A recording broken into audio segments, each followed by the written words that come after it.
Hi guys, tambay muna tayo dito sa basketballan. Ayan, or diba, walang katao-tao.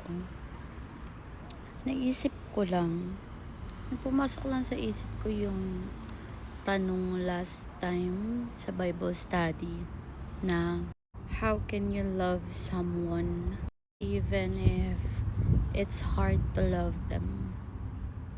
Paano nga ba? Ang hirap ng tanong, no? Nung iniisip ko yun, parang nahirapan nga din ako sa sasagot ko.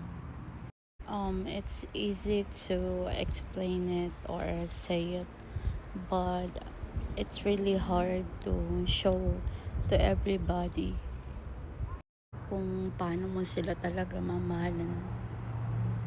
'Di ba? Lalo na kung kagalit mo. Char. But that's the truth. And if you have something in your heart, it should be healed first, 'di ba? So, basically, it's not instant. So, yung mga ganong about sa heart, hindi siya agad-agad. So, may proseso din siya.